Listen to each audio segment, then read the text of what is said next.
The Lake Forest Podcast is supported by viewers, listeners, and businesses just like you. Michelle Parnell has lived and worked in Lake Forest for over 2 decades. Michelle's lending experience, when combined with her real estate expertise, makes her an invaluable asset to her clients as they navigate their home buying or selling process. Call Michelle now at 847-528-8721, 847-528-8721. For the best cannabis in the world, look no further than Iliad Epic Grow. Owned by Lake Bluff's own Rich Ruzich, they are a cannabis cultivation center focusing on hard-to-find small batch products that will delight both the occasional user and ganjier. When visiting Michigan, ask for it by name. Epic Products, exceptional process. For more information, email info@iliadgrow.com.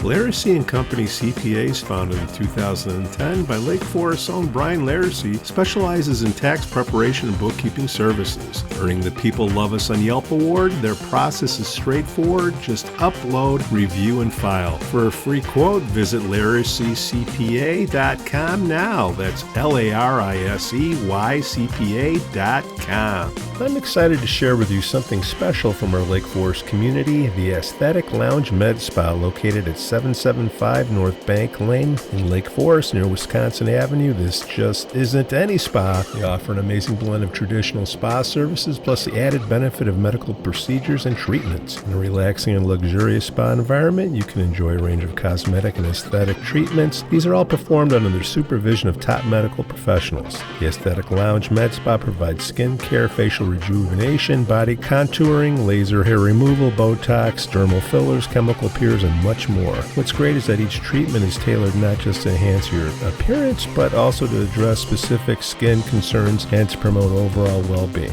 So if you're looking to pamper yourself and take your beauty routine to the next level, give the Aesthetic Lounge Med Spa a call at 224-768-8028 or visit them at their location on North Bank Lane. It's an experience your skin will thank you for. We'd also like to say we're thankful for our Patreon supporters, Otto, John C., Helen Heric, JM, and Paul G. Look at you. What up, brother? Way to get the votes. So the final score, Lake Forest, 451, Crew, 105. Without Pete Janson's vote, or his household. You're out of town, obviously, unless you've got palm trees in Lake Forest behind you there. I am in Lake Forest. I'm in South Lake Forest. Naples? Naples. Check out Regina on 5th Avenue. And check out the cell tower near 5th Avenue. A lot of Lake Forest people. You know that, Joe. I haven't even been close to 5th Avenue. I've been researching every dive bar in Naples. Are you on Wi-Fi or are you on cell? I'm on my regular home internet here. All right. Just checking. Must be your, I don't know, you got a nice cell tower right in downtown Naples there. 5th Avenue. You got any recommendations here, Joe? So I can do the opposite. I highly recommend Regina and check out their happy hour, which I think is 2 to Regina.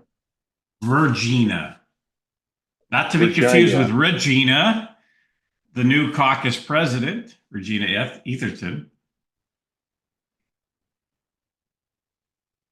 Regina had a great show, didn't she? Regina did. What was the feedback that we can share with everybody? I think between our show and some of the other things the caucus did, they obviously got their message out. And I think, I always go back to this in all these caucus debates. And that is, the bottom line is, how is our city, right? And I think, overall, I mean, nothing's perfect, but overall, we live in a good city. And you look at some cities not too far away from us, you can see how things could go wrong. And I think people are happy with the way things are run for the most part in this city, and don't, they don't want to change. I mean, for 90 years, the system has worked pretty well. It suddenly became a problem when one person, Drew Beidler, didn't get slated by the caucus 3 separate times by 3 different caucuses against 3 different candidates: Rob Lansing, George So do you think? Pandolian, and Randy Tack. So do you think that I don't have my calculator with me, but the amount of turnout for the votes for the caucus executive committee, and that was almost like an 80-20, right? 81%, which Regina said 80-20. that is, I think it was 81, yeah, 81-19. They got 81% of the vote. So, yeah. Yeah. But which Regina said is the highest percentage yes vote they've had since she's been on the caucus. And she came on the caucus when you were around, right? So So we should be able to get 2/3 to get the bylaws approved, right? Did you get any feedback on that? yeah, the comment I had was that there is a good faith effort being made by the caucus to have a community-wide discussion about these bylaws. They didn't want to rush it, as Regina said last week on the show. So as she said last week, they just didn't want to rush this. They got 2 weeks notice of the Hold on, final. hold on. Start there. What's this 2 weeks notice? Because they've had like years to deal with this. That's kind of where was I off on Okay. pushing back? Well, I think, yeah, this has been talked about for years.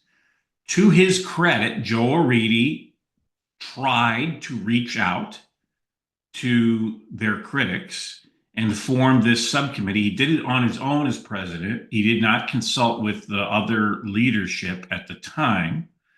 But the president does have a right to do that under the bylaws.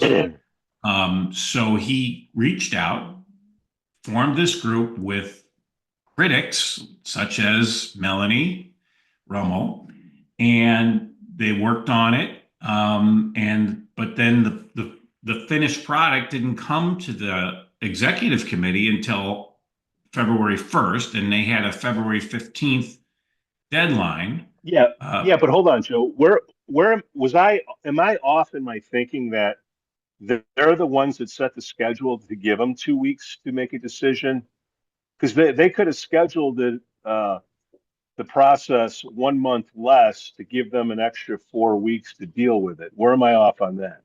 To that, because I don't know how they scheduled it or how that worked. So that's a question you'd have to ask someone in the caucus leadership. All right. So I don't know if that try came to up ask last week when we talked with Regina or not, but yes, yes, it did. okay. All right. So, but back to my point is, I think there is a good faith effort here to finally address some of the loopholes that are in the bylaws. But again, back to the bigger picture, I don't think there's really that much wrong with the caucus. All right. I mean, is it perfect? No.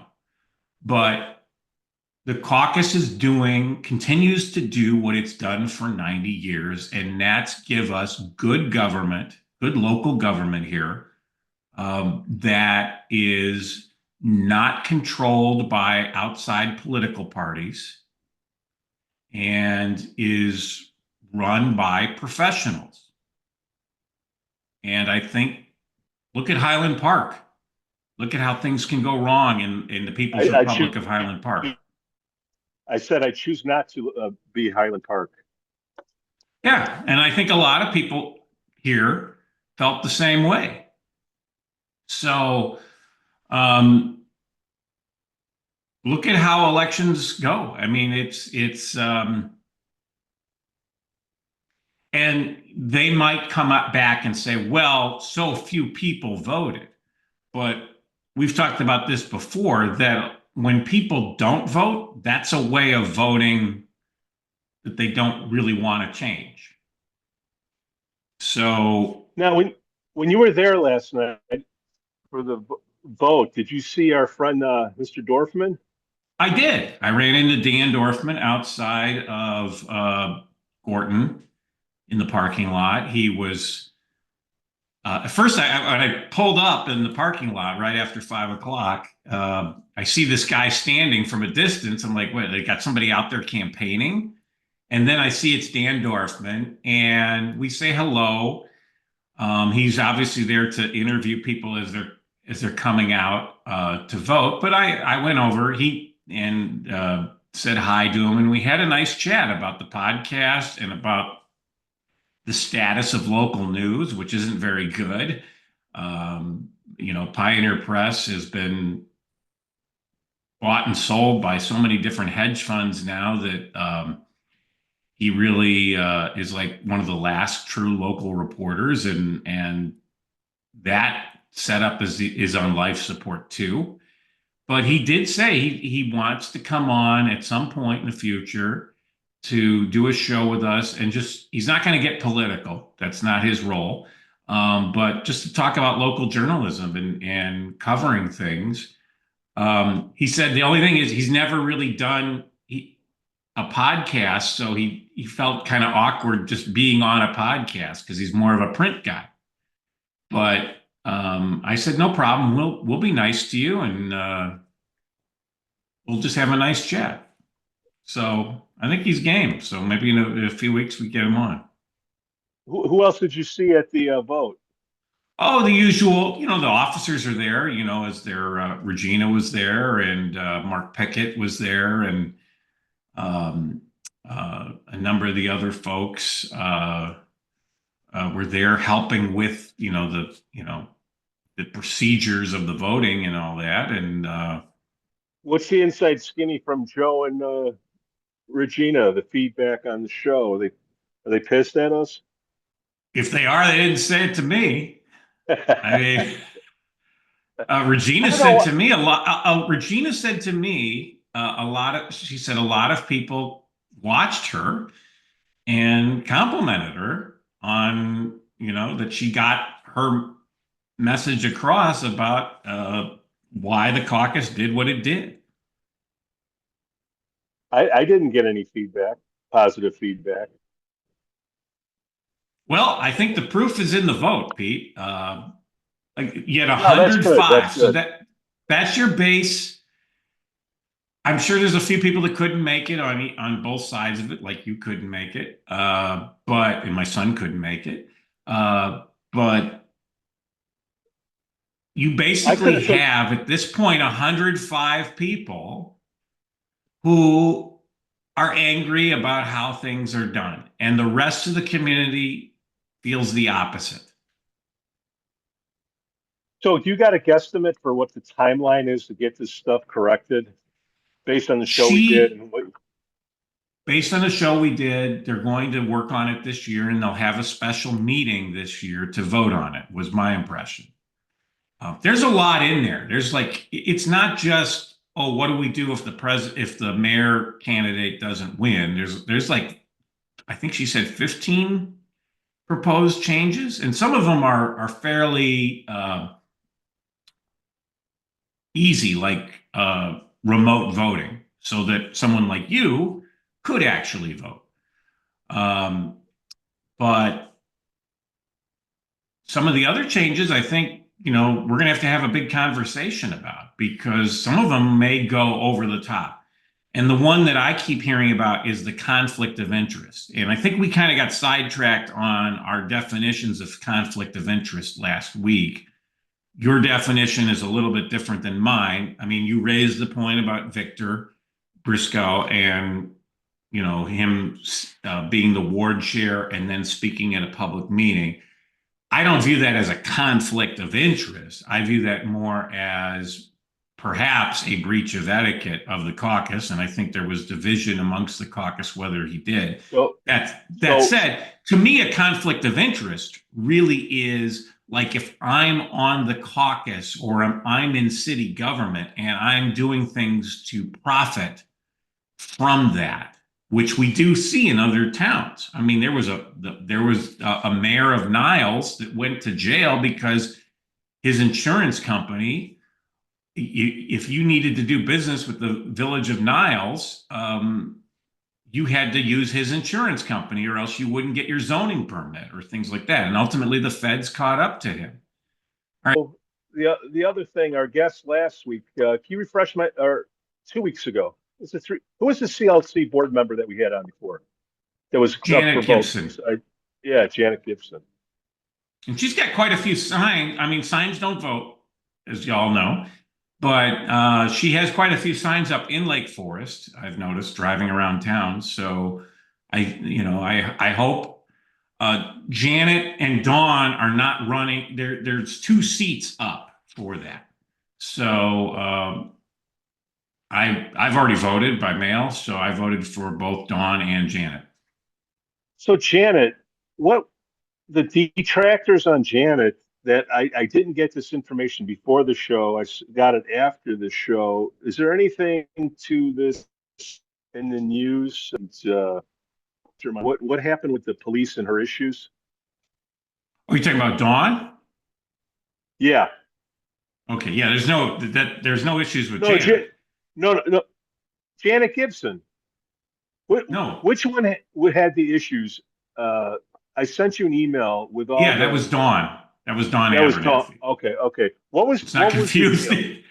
Well, apparently, and this came up when she ran in Mundelein. Over the years, she adopted a number of foster children, and there were personal problems arose with one of those foster children. And, if we can get Dawn on before the election, I think she can explain it. She's given an explanation publicly when she ran in Mundelein that,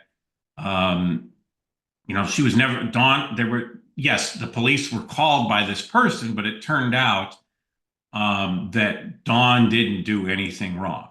That unfortunately, this particular foster child had issues well beyond that, and was taking it out on Dawn, which is unfortunate because I'm told by a number of people Dawn is a very charitable person. So non-issue. No. Okay. Then we'll move on, and maybe we'll put something in the comments section just to say, because some people are bringing it up. I don't know who would contest the CLC board member seat, but some stuff was popping up on the socials. Yeah, there's 8. I think it's 8 people running for 2 seats. So if you're running against someone and there's a negative story in the past about them, you're gonna. You know how politics goes. You don't care if it's true or not. You're just going to run with it, right? Oh, I know how politics is.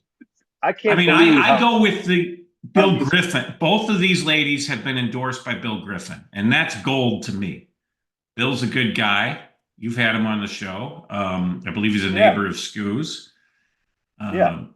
He's a good man, and I trust his judgment. Speaking of politics, can you believe all this crap? I am almost scared to drive my truck around town. Well, I looked at that picture from Las Vegas of the Tesla dealership, and the Tesla protest you went to was pretty peaceful compared to that one. My gosh, the one in Libertyville was a piece of cake, and nobody set anything on fire. Jeez Louise. Meanwhile, Elon gets he's like the Rodney Dangerfield right now.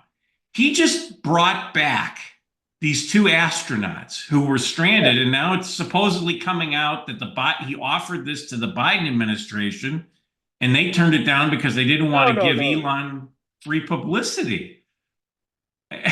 This is crazy. Can you feel the change for the good in the country, just what's going on right now? I totally agree with the policy decisions that they're making. Totally agree with them. How it plays out politically, let's see. As I've said before, everybody's for tax cuts, and everybody says they're for spending cuts until they see what the cuts are. And then it's like, ooh, maybe not that, and maybe not this, and not my program, and not, And so no, Joe, that's your way of government. That's over. No. I think go back to the 1980s, and Reagan found this out, and now you're seeing, you're seeing like the VA cuts. They're being spun as, oh my God, you're cutting programs for veterans. And Social Security, which is all bull crap.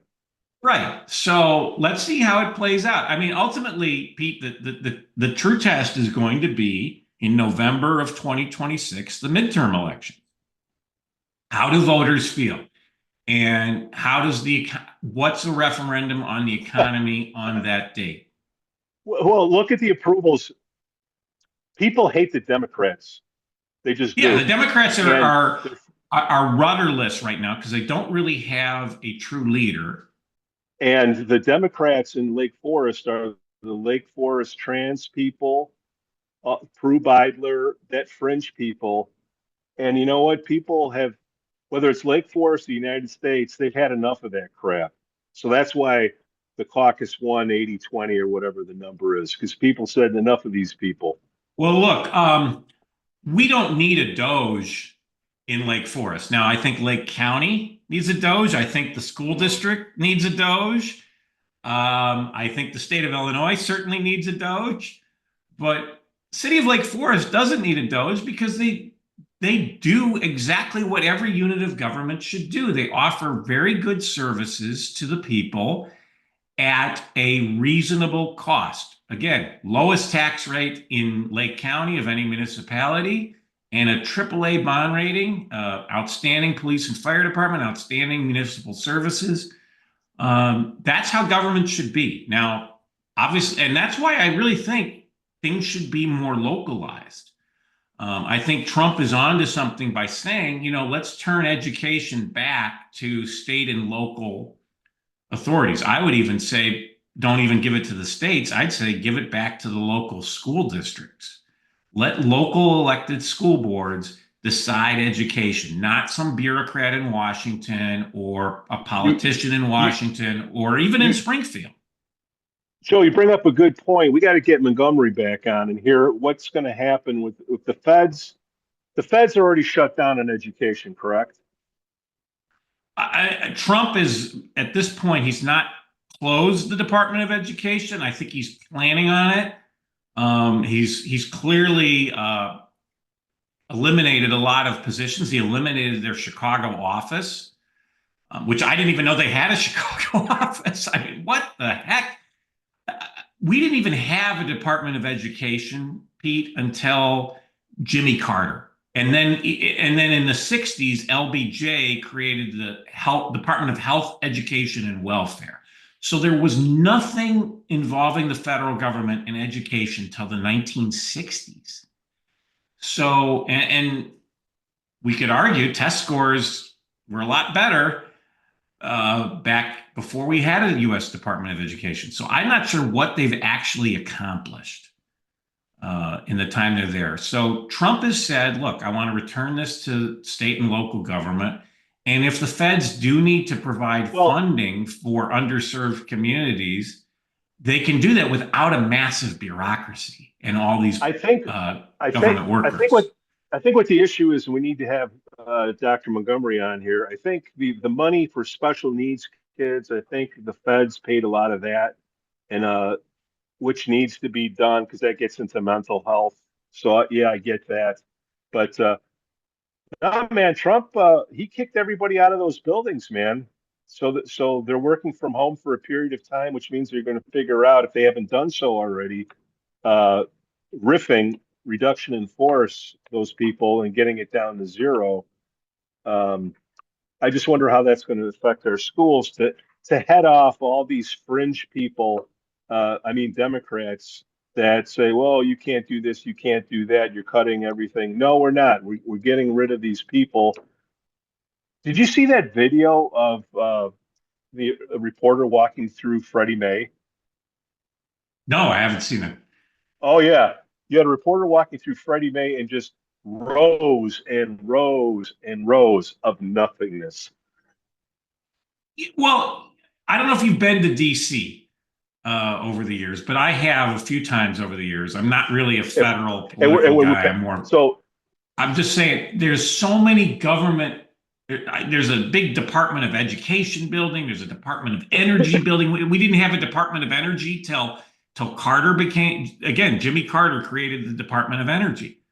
I don't think you need a Department of Commerce, all these things that were created in the last 50 or 60 years, starting under LBJ or under FDR. And even then, some of these departments that go back to the start of the country, you needed more people, but now with technology, you don't need as many people. Look at Allstate, how they got rid of that big headquarters in Northbrook by 294 because they didn't need that many people anymore like you did 50, 60 years ago to run their company.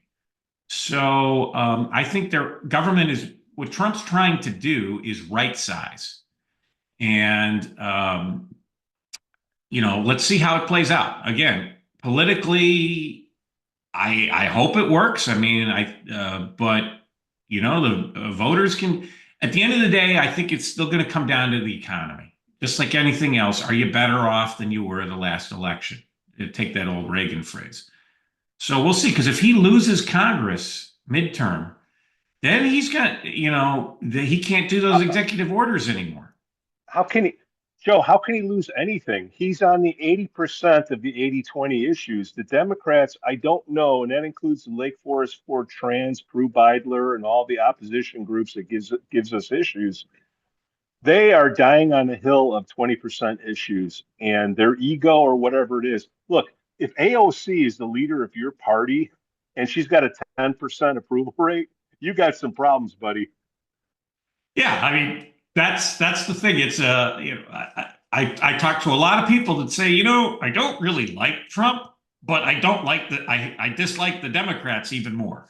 So, so it is the, a lot of times elections are the lesser of two evils, right? So I should say fringe, which means I would say AOC 10%.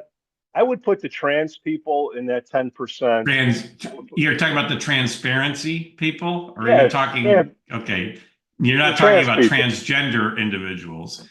No, the trans people. The transparency. You might want to just say the full word there. Well, no, because they say they're transparent and they're not, so I only give them half right. credit, so I call them trans people. Okay. But they're going out there and causing these issues, and it's not like we hate all Democrats. We hate these fringe people because there's a lot of Democrats in Lake Forest who we get along with. I mean, sure. Throw Era in there, whatever you call him, a conservative, whatever, middle, left, whatever it is, you can have a conversation. Sure. I have no problems with those Democrats. The problems that I have is the Democrats that their debate style is you're wrong, and that's it. There's nothing to talk about, right? And that's what we're seeing now with all these policies, and the rest of America are waking up and looking at this stuff and saying, what the hell are they doing? Thank God we got this. Trump is orange man and he can say some stupid stuff, but his horse and policies are making America better, which the polls, which you look at the polls more than anybody, are saying America is going in the right direction for the first time in 25 years that we're seeing an upward trajectory. Price of eggs are down. Is down. Well, yeah. Well, you kill all those chickens. Was that their marketing thing to make Trump look bad?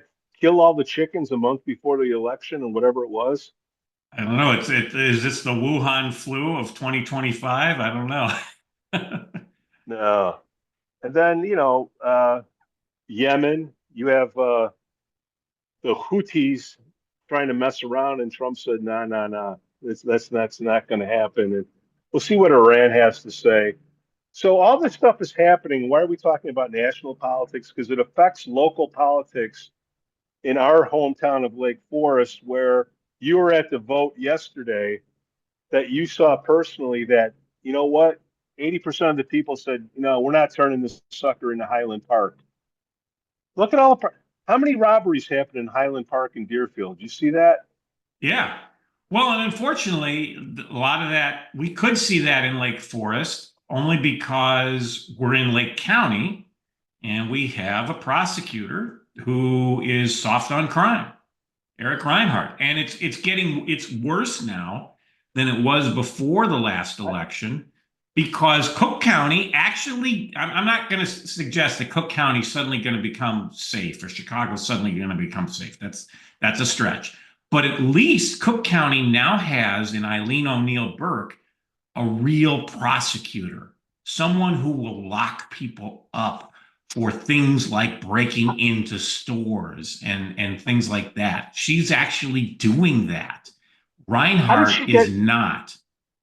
How did she get the job? Because it seems like she's too far on our side to get the gig. She won the Democratic primary. Look, in Cook County, you win the Democratic primary, you're in, period. Okay. So last year in the Democratic primary, since there was nothing really going on in the Republican primary because Trump had clinched it already, and there was nothing else on the ballot, a lot of Republicans in Cook County crossed over, because you're free to vote in either primary every year. They crossed over and voted in the Democratic primary. I know 5 friends that normally vote in Republican primaries that live in Cook County. They crossed over and took a Democratic ballot and voted for Ilhan O'Neill Burke. And she only won by it took like 2 weeks to count all the votes. It was that close. She only won by like 1,000 votes or something like that. It was very close in the end. So, but a lot of moderate Democrats also voted for her. I think you talked about moderates, right?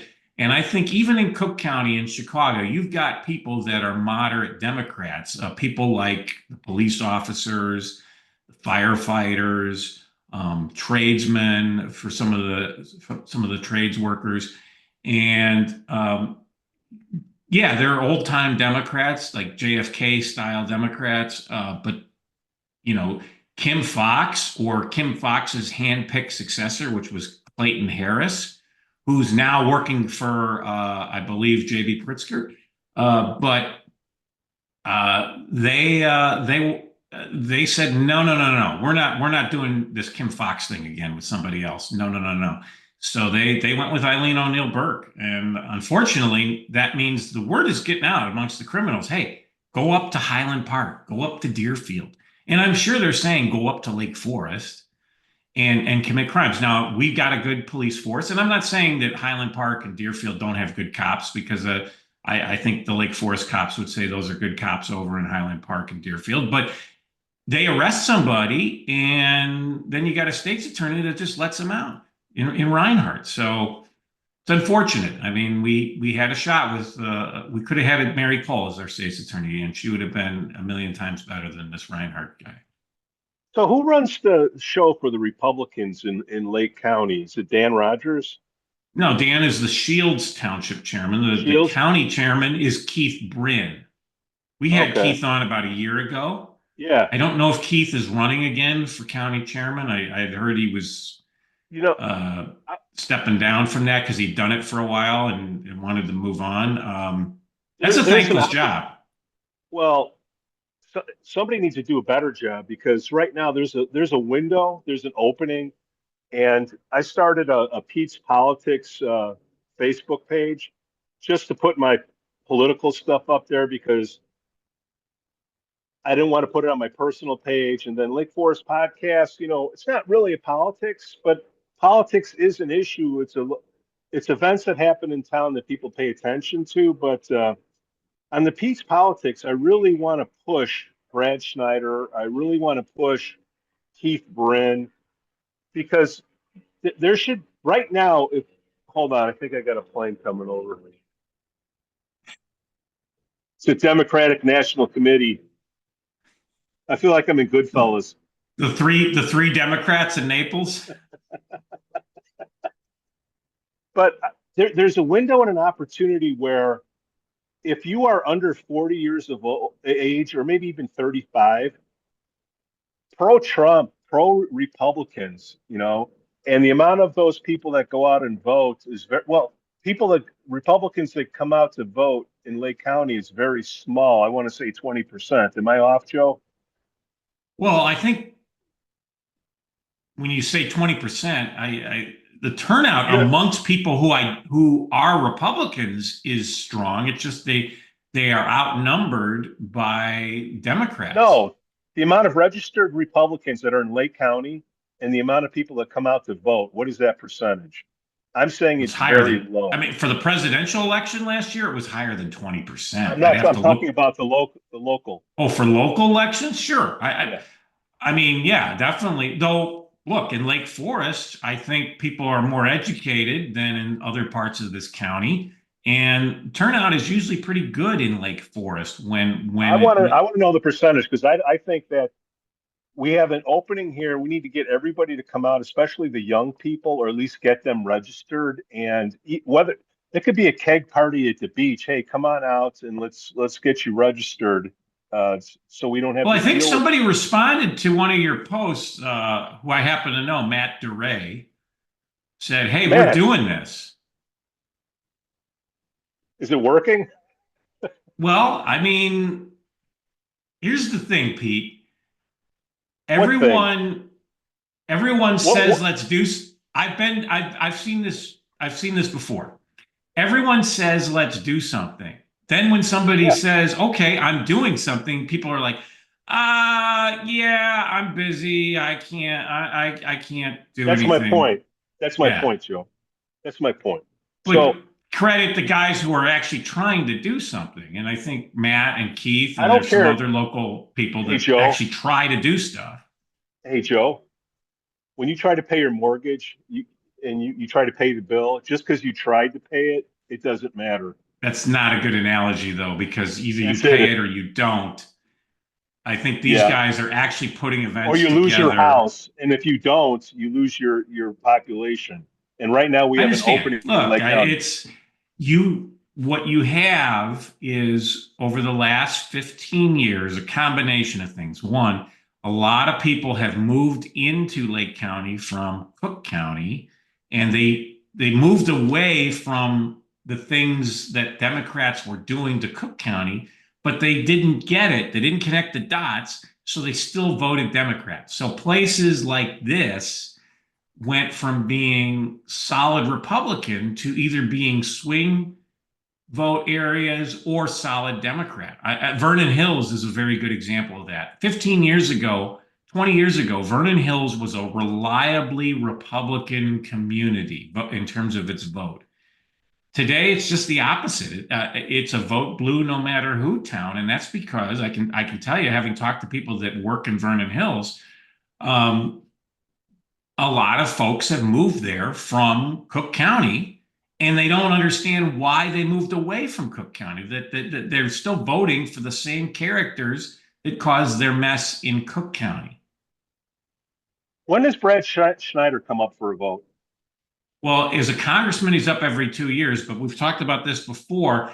In the 2026 election, the word is that Dick Durbin will not run for re-election as U.S. Senator, and unless Pritzker runs for senator, that Brad Schneider and about 10 other Democrats would run for that open U.S. Senate seat. So I think Brad Schneider has run his last race in the 10th congressional district, and that's why you see Brad's tune changing online. If you look at Brad's social media posts from a year or two ago versus today, he's moved far left. He's become Jan Schakowsky, because he gets it that in order to win a Democratic primary in this state, you have to move far left, and statewide there just isn't enough Republicans that you have to pivot back to the center. So Brad Schneider, he's moving to that far left. So that means he's on with AOC in the 10%, right? He's getting there. He's on his way to it. I think he's still not at Ilhan Omar level, but which one is he? She, Ilhan Omar is Ilhan Omar is a congresswoman from Minneapolis, and you can Google her record. Her. If she's not anti-Semitic, she's sure doing a good job pretending to be anti-Semitic. Let's just put it that way. And then you got this, what's his name? Liam Connell here in Lake Forest that actually gives money to her and hosts anti-Israel movies at Gorton Center. Liam Connell.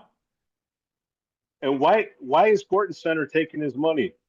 Well, I guess they have, you have to let any group rent a room out. And a few years ago, I can't answer that because it happened a few years ago, but there was a screening of a movie that was very anti-Israel. What was the name of the movie? That was held at Gorton Center. I'll have to go back and look it up. I don't know it off the top of my head, but I can certainly find it. We'll put it right here. And but Mr. Connell, who is also a supporter of the Transparency Group, and Ms. Beidler, you may remember him speaking at that meeting at Gorton Center, the Transparency meeting. He's from Ireland, so he has the Irish accent. He gave money to Ilhan Omar. I mean, that's insane. And our friend, you talk about conservative Democrat friends, our friend Alderman Gashgarian, he's of Armenian descent, and Ilhan Omar voted against a resolution condemning the Armenian genocide of a century ago, which was as horrible as the Holocaust was. And she was like the only congressperson to vote against this resolution. And that ticked off Era so much that he gave money to her opponent in the Democratic primary. Now, unfortunately, her district is like a really bad area of Minneapolis, so she won. But you know, when you've lost Era, you've really screwed up. So, but Liam Connell, he's all good with that. He gave money, and Mr. Connell also signed a letter to President Biden saying stop giving funding to Israel in their fight against Hamas. I mean, even Joe Biden wasn't that crazy. Joe, this show's been going on 5-6 years, and we've always tried to work with the other side. And I've come to the conclusion, and the pinnacle of it was that Liberty Tesla organized event by Holly Kim. That did she organize it though? I think she just showed up. She's one of the executive members of the Democratic Party of Lake County, and she's trying to climb the ladder, and I'm so disappointed. Well, like the way you climb the ladder in the Democratic Party these days is you be full of shit. You campaign against the other party, which right now is led by Donald Trump. So anyways, so they get this gathering together, and the reason I'm bringing it up again is because there's people that may trip over the show and come in and don't know what I'm talking about. But I walked up and down 90% of the time on the Democratic side of the protest versus the Republican, and there was not one person there that had a beef, a legitimate beef that they could back up with facts other than Orange Man bad. And they were told to come out. And the information that was given to them were headlines, which were misleading. So to me, there's no negotiating with a far left person. There's no working with like Peru. 5-6 years. I've asked you. We've had Susan. What's her last name? Garrett. Nice lady. She came on the show, and there's nothing there either. Nice lady, but there's nothing there's nothing there that she can add to the issues that are going on other than, backing the party. So, and the trans people, there's no negotiating with them because everything that the caucus does is wrong. I think though we just have to say that we have to label them as far left trans people, that there's no working transparency. Transparent. Semi-transparent. Yeah, semi-trans people. Because they've never shown us the money of what who's funding them, but that's whatever. So why do I make this? I'd say accusation, but why do I label them as such? Because of the 5 years or so that we've tried to uncover what the hell is going on. and there's nothing to uncover. I think you got a bunch of people that want attention based on issues that there's nothing there, no foundation, and it's a far left Democratic thing to get Prue Beidler in to turn Lake Forest into Highland Park. Or Melanie Rummel. Melanie Rummel's Republican. Yeah, right. Okay. This is anybody else coming up for mayor that you know of, Joe? Well, I've heard was it David Luce's name? Is that his first name? His last name is Luce. Who's he? Luce. He's the guy that wrote the op-ed saying I'm as conservative as they come and I support the transparency group. And what I've been told by several people, he owns the house near City Hall where that parking lot is. And he has tried to buy the parking lot from the city several times because he doesn't want a parking lot next to his house. And the city has said, no, this is not for sale. And so that's his beef. So he wrote, if you remember back, he wrote in his op-ed trying to say how conservative he was. He says, I'm for free markets. I didn't see it. I'll find it for you. But I'll send you the link. He said, I'm for free markets. And my response is, you're for free markets except for Market Square. You want to take away the parking we have now for Market Square because you don't like having a parking lot up against your house, and that parking lot's been there as long as I can remember. I remember coming here in the 80s and parking in that parking lot. So is he the front runner, or who do you think? Well, he's got Prue Beidler type money, so he could self-fund, and he could fool a few Republicans because he supposedly has a Republican background. He hasn't given to any Republican in at least 10 years by my records, looking at the donation list. So, I mean, he gave money to Bruce Rauner, thank you, but that was 10 years ago. So what have you done for the GOP lately? I've never seen him at a local Republican meeting. You know, what issues is he going to have? You know, I'm sure it's a block the box thing. You know, he's because of his proximity to. So we want to turn Lake Forest back into 1986, right? Back to the Future. Before that, because if he wants to buy a parking lot that's been there at least since 1986. I don't know what you'd have to get some historian on here to tell us when that parking lot happened, but I think it was long before he bought the house. So I don't know. I think he's concerned that they are going to turn that parking lot into a parking garage to add more parking, and that's why he wants to buy it from the city. But the city has said multiple times it's not for sale.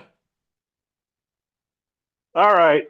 The reason I ask is I'm just wondering what the issues are going to be so we can get ahead of it, get the information before it comes, before all this wasted energy or Trickla does something on his website to try to turn people against Lake Forest. Anyways, how was St. Patrick's Day? What'd I miss? Had a great corned beef and cabbage dinner at Eloa Farm. Shout out to them. And I saw our friend Jed Morris there. He and his lovely wife were there. And he says, hey, once we get this report done on the police station, I'll come back on. So I'd love to see it. Jed watches all our shows. He said, you guys do a great service for the city doing this podcast. And we're Jet heads here. You know, you've heard of the Grateful Dead fans being Deadheads. Well, we're Jet heads. So, but Jed's a good man, and he's going to come back on at some point and update us on what's going on with the police station. Well, good. And the weather's been nice there. I saw it snowed, and then it turned to 70 degrees. Is that what happened? Yeah, well, that's Chicago for you. I mean, it snowed, and the city trucks were out doing their jobs, salting and all that, and then it all melted. I want to go to the beach. I haven't been to the beach yet. I want to go on that walkway path. I want to take my motorized cooler that I borrowed from the Shriners. I'm going to take it down there and You wear your fez when you do. I want to go down there. I'm excited. I can't wait for the beach. Is there a weight limit on this thing? You know, like a load? I don't want this thing collapsing because you got all that stuff on it. Well, the wheels aren't as round as they used to be, I think. No, this is a great time. And then all the people in Lake Forest South here in Naples say hello. Did St. Patrick's Day at some club that had a bunch of boats in a barn. I mean, tons of boats. Holy crap.